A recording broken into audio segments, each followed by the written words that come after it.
Evan Leslie Joe! You can't see. One time I got heckled by a deaf guy.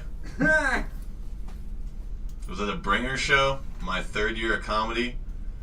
If you don't know what a bringer show is, it's where the comedians, in order to get the honor of stage time, bring their family and friends to pay full price and 2 drinks. It's a scam.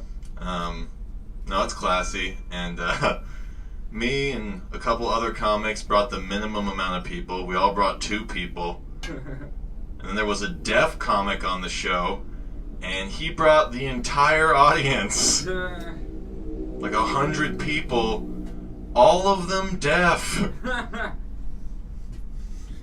So the entire show, there was a sign language interpreter on stage interpreting everyone's jokes into sign language slightly late. And needless to say, everybody was bombing terribly. About halfway through the show, Big J. Okerson shows up. And he's like the master of riffing and in-the-moment comedy. So he sits down and for 15 minutes just riffs everything you could possibly riff about a deaf crowd, a deaf comic. He drops Def Comedy Jam. Obviously, that one's up for grabs. He makes the interpreter say queef in sign language. Like, how do you follow that shit? I'll tell you how you follow it. Be the deaf comic. Because that's who they put on stage next.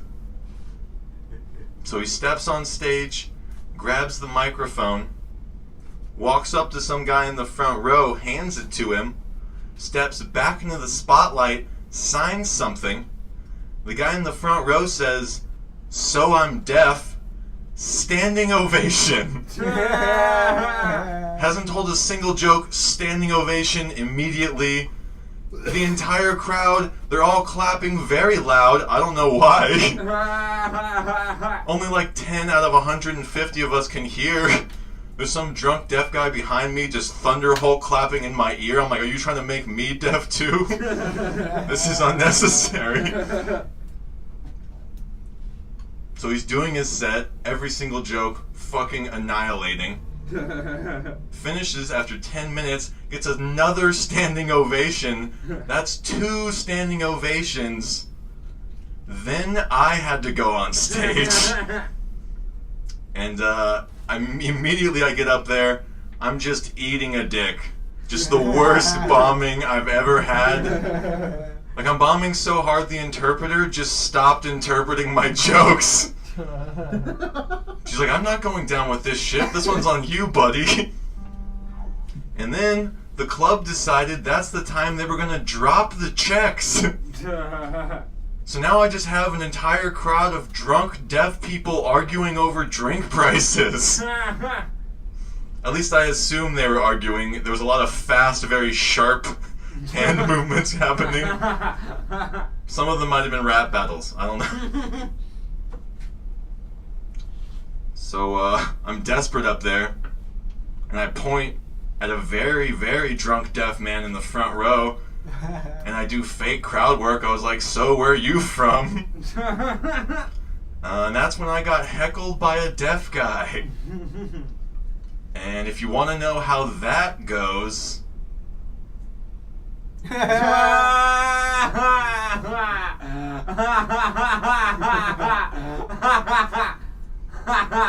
Now this is just the part where I see how long I can flip everybody off. It's just a fun game for me.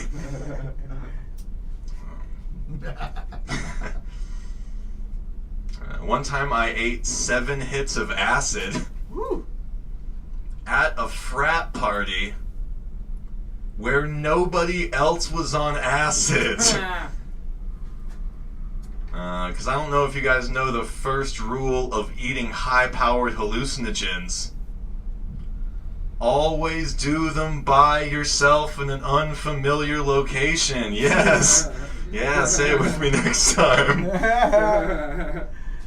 I bought my acid from someone at the frat party. If you're ever on a college campus and you're looking for acid, this guy will be there. He'll have a full beard, a Grateful Dead t-shirt, and no shoes. Ever.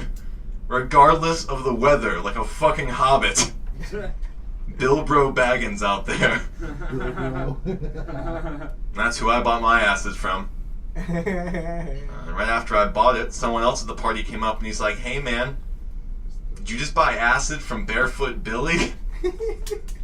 I was like, yeah, I think I did. And he's like, well, I bought acid from that guy last week and that shit was fake. It's like, well, if it's fake, I should just eat all of these right now. Not fake. Everyone started exploding into beams of light, which concerned me. So I found the guy that told me it was fake, and I was like, "Hey man, you know that acid?" He's like, "Yeah." I was like, not fake. He was like, "Shit. Well, how many did you eat?" And I was like, 7. And he was like, "Hey, this guy's on 7 hits of acid!" Yeah. So immediately I just had an entire party of drunk douchebags in my face like, "You tripping out, bro? You tripping out, bro? You tripping out, bro? You took too much."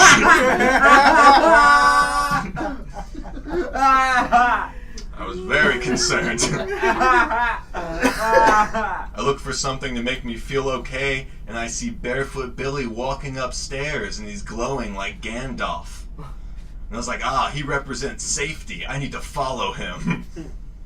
But then I get to the base of the stairs, and I realized, wait a minute, I can't just walk up these things normally. What if they go all MC Escher on me, and I lose my equilibrium? So instead of walking up, I crawled up backwards like the Exorcist. And it worked, guys. I made it to the top safely. Solid plan. I got up there. I smelled weed smoke. And I followed that shit like Scooby-Doo floating through the air. Thank you. I did hear that sound effect. I opened the door. Inside, I see Barefoot Billy, a couple other guys smoking a bong, something I recognized. It grounded me. It grounded me just enough to tell everybody what their aura was, based off of which Ninja Turtles character they represented. And they had no idea what I was talking about, guys. They couldn't see the truth, you know what I mean? So I turned to Barefoot Billy and I was like, "Look, man, I think I should go." He's like, "Why?" I was like, "You know that acid? I ate it." He's like, "How many did you eat?" And I was like, 7. And he's like, "Yeah, you should go home now." So he led me to a side door and he was like, "Do you, Evan Jones, do you." And that's crazy because I never told him my name. I have no idea. Was that 10? Oh, shit. Dude, that'd be so sick at every show I ever do. I turn around after him. I'm like, is this my time? Oh no, just handed me a blunt. All right. I'll just go forever now. You have only fueled my joke power. All right, but really, how much time do I have? 2 minutes. 2 minutes. All right. 2 minutes, Turkish. All right, cool. No, you're good. Let's see. Oh, really? All right, we'll do this one. I did a comedy festival a couple of years ago called Skankfest in New York City, and they booked me on it because they had a specific show on the festival called The Drug Show, where every comic was supposed to show up on a different drug. So there was a coke guy, a ketamine guy, and they had everything filled but the acid guy. And I used to host a show in New York called The Only One Tripping, where all the comics were on acid or shrooms, so that was my shit. So I was like, I'm gonna get booked on this festival as their acid guy. So I volunteered, sent in my tape, They're like, you know what? We think you'd be perfect as the acid guy on our drug show. So I wait.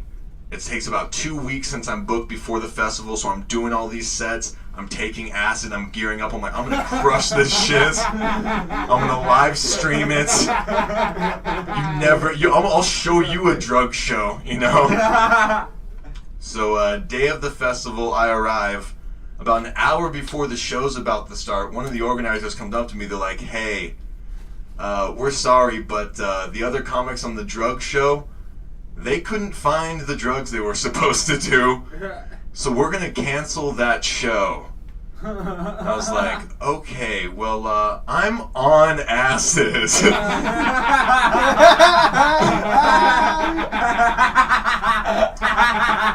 So if we could figure something out. And she's like, oh, let's see what we can do. So instead of the drug show, they just had me headline another show on the festival called The Jew Faces of Comedy. Oh my God. They weren't Jews, just people with Jew faces. So I still qualified, you know. It was, but then I was just a guy on acid at the end of a Jew face show. And it makes sense because the name of my show there, The Only One Tripping, again, I was the only fucking one tripping. Alright, that's definitely my time. Yeah. Fuck yeah, ladies and gentlemen! Yeah.